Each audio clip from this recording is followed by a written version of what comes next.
Alright, hey guys, my name is Michael, and I'm back for another reaction. This case that I had heard on Wendigoon's Conspiracy Theory Iceberg was about the Dyatlov Pass, which someone gave me a suggestion. I think Wendigoon has his own video, and if people think it's better, please tell me. I could watch both of them, it's not that big of a deal.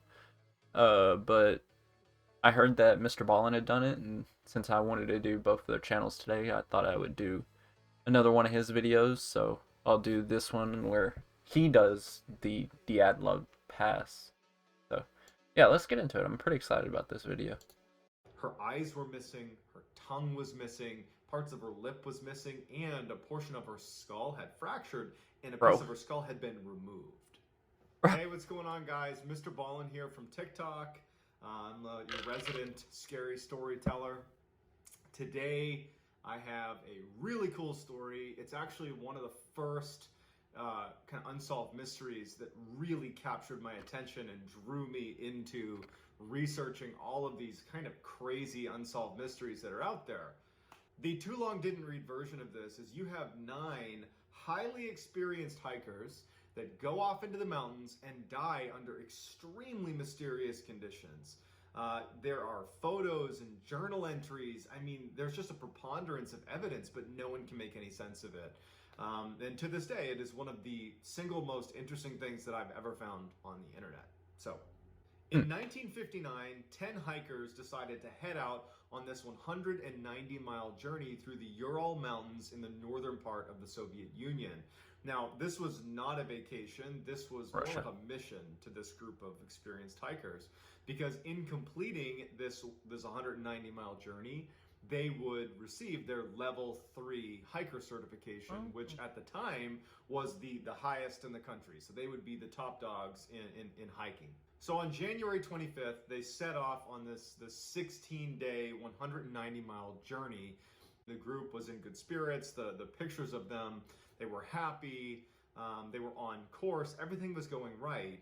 And then they reached this kind of critical juncture in the trip. They reached this mountain pass that actually was subsequently renamed the Dyatlov Pass after the leader of the group. The leader was named Igor Dyatlov. And so they reach this mountain pass, and they know they need to go through it. They need to negotiate this mountain pass. And so they set up camp, and the plan is early the next day, they're going to attempt to push through this mountain pass. And hopefully over the space of one day, they would be able to get through that mountain pass and set up camp on the other side. So early the next morning, they get up and they begin their ascent through this mountain. Oh, is this an actual picture? This looks like almost like a drawing of some sort. It's a really cool looking picture. Pass. But unfortunately, a very bad weather system rolled in and it pushed them off course. And in fact, it pushed them onto a different slope that the local Mansi tribe called Dead Mountain. And so they get pushed off course. They're not going to get through the mountain pass. And then one of the first strange things happens. For some reason, now this group of experienced hikers that should have known that their best bet at this point, because of the bad weather and being pushed off course, would be to retreat off the mountain and find somewhere that was more protected to spend the night, because at this point they got to set up camp somewhere. But for some reason they decide to stay on the exposed slope of Dead Mountain, which means that they would be setting up camp in not only just a wickedly windy area, and there's like risk of avalanche and any number of things. Just ego, overconfidence, maybe? Oh, that's super weird. Why would they stay out in the elements like that? Things could happen. But they'd also be exposed to negative 40-degree temperatures. They're like out in the open, just getting crushed by the elements. But for whatever reason, they make camp right on the slopes of Dead Mountain. So when the hikers don't show up to a rendezvous point that they were supposed to meet at a predetermined time, the folks they were set to meet, who obviously didn't meet up with the hikers, they let authorities know. It was noted that they had not made rendezvous, but because this was an experienced group, this was not a now let's send out the search party. It was more like, okay, they should have been here, but it's 9 people, they know what they're doing, they'll get here soon. Yeah. 3 weeks go by. Wait a And Okay, still, no now, one's heard from these 9. alright, alright, that was a jump. That was a jump. I was thinking, like, they were gonna say maybe a few days. Because you could survive out in the wilderness for a few days, maybe even a week. Because I assume they had rations and stuff, so they could probably last out there a week. But 3 weeks? That's a long time, man. Hikers. And at this point, a search party is sent out, even including military units, are sent out to find them. And relatively quickly, the search party comes across the campsite on Dead Mountain, and what they find is just horrifying. So the first thing they notice is that the tent they had been staying in had been slashed open, except from the inside, meaning someone inside the tent had slashed it open. And then in the tent itself, neatly stacked, was all their cold weather gear, or the majority of their cold weather gear, like their shoes and their jackets. I mean, it's all Alright, there. well, that makes And sense. there's no sign of the hikers. And then near the camp, like literally right out of this tent, is this neat set of footprints leading down towards this forest. And investigators, when they looked at the footprints, they could determine a couple of things. One, the majority of the hikers had either been barefoot or only wearing one shoe. In addition, their cadence, they were looking at the space of their footsteps, their gait, I should say, was indicative of a group of people that was walking calmly. This was not a panicked run away from your campsite. This was a walking calmly away from your campsite with not the right clothing on, probably no shoes on, down to the forest in an exposed mountain slope with negative 40-degree temperatures. So investigators... Okay, the only thing I could think for that is either I wouldn't think someone came to their camp because the likelihood they're like out in the wilderness, in a harsh area. I doubt someone came. So the only other thing, I don't know if anyone survives, but I would assume if someone did, for one, that person probably had a gun of some sort, and he was planning to either kill or do something to all these people. So he came out of his tent in the middle of the night, walked up to all the tents, and started telling people to get out. The slashing from the inside is a weird one, though. I can't explain why someone would do that. They start following these footsteps down towards this forest, and it leads them to this area right at the outside of this forest, right underneath this big cedar tree, where there's evidence of a campfire. And around that campfire are 2 of the hikers' bodies, and they're just wearing underwear. They're barefoot, and their hands had been like scraped. The palms of their hands have been badly scraped. And the tree that was right next to them had evidence of someone had been trying to climb it. A lot of the branches had been ripped down, as if someone had desperately tried to climb up this tree, but was unsuccessful. As if they were trying to, seek shelter from something or someone on the ground. But obviously they did not make it in time. Within several hundred feet of that campfire, the investigators found 3 other hikers' bodies.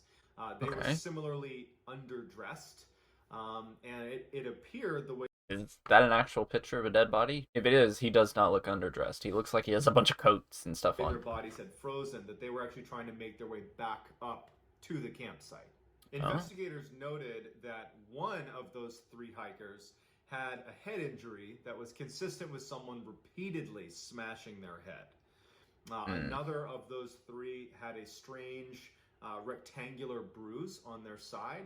And then, oddly enough, while they were underdressed, each of those 3 were wearing the other's bits of clothing. It was like they all collectively put on the wrong clothes. And it's the only thing. Drugs. Not enough clothes.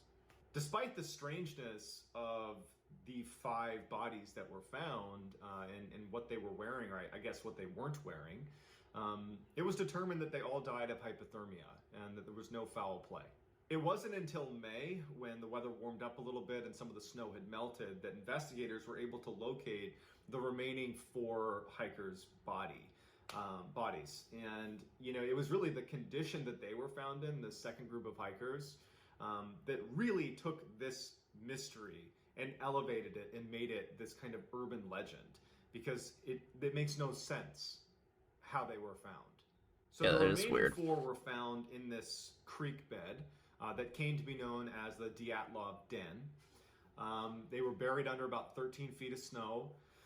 And so of the 4 bodies that were found in the Dyatlov den, one of them had simply died of hypothermia and kind of was a lot like the first group, right? There's no severe injuries, really, just they died of hypothermia. But the other 3, that was not the case at all. The 7th hiker had a skull fracture that occurred right before he died. The 8th hiker had these extreme chest fractures that it was almost like he'd been hit by a car. The 9th hiker really was the most unfortunate. Not only did she also have her chest kind of caved in, but her eyes were missing, her tongue was missing, parts of her lip was missing, and a portion of her skull had fractured, and a piece of her skull had been removed. Even more bizarre is in this second group, they had all taken pieces of clothing from the other, indicating that they had all died at different times. It was like one would die, and then the other hikers would take their clothes and put them on. And then someone else would die, and because they they would were take cold. their clothes and put them on. And I guess even stranger than that is the clothes themselves had traces of radiation on them.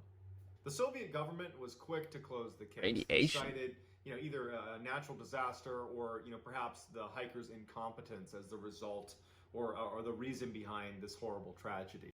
All right, I would not say incompetence because obviously they're experienced. They're not incompetent.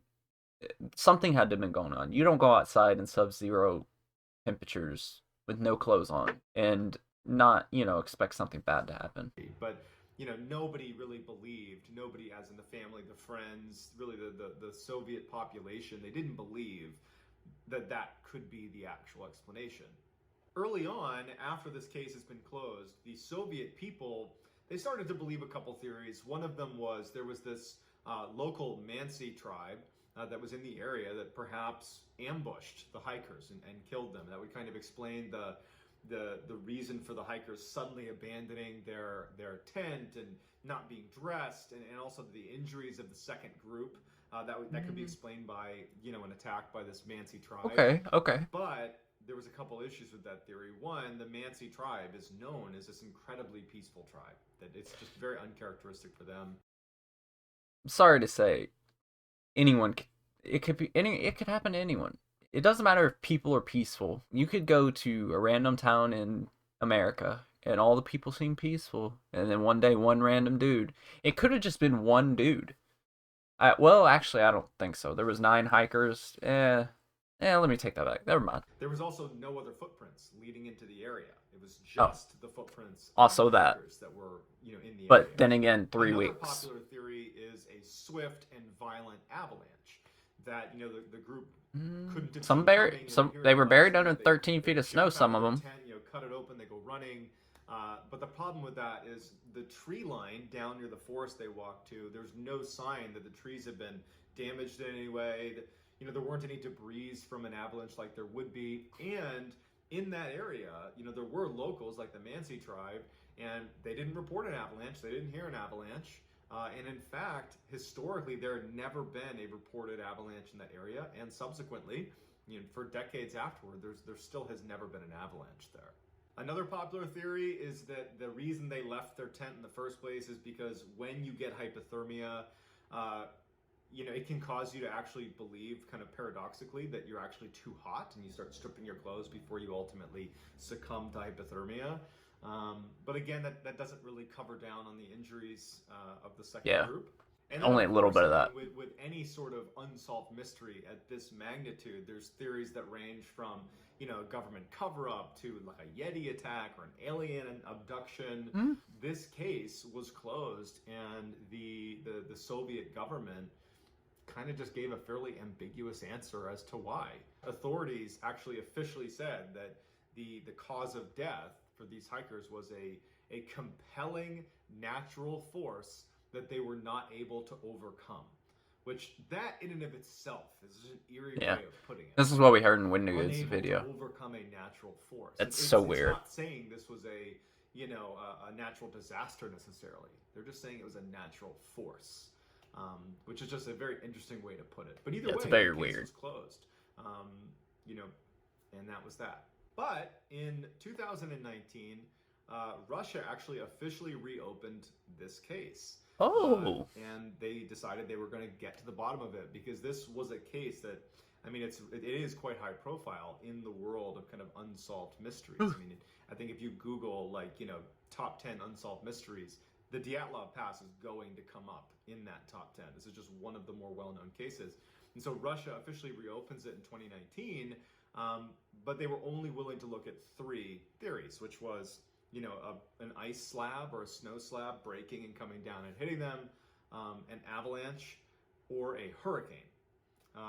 But unfortunately, despite diving into this and doing their diligence, they really didn't come to any sort of conclusive conclusion. They kind of it's been years. They closed it, I should say, much the same way they did back when it actually happened in the late 50s, which is, yep, some natural force did this. That was it. It was really unsatisfying.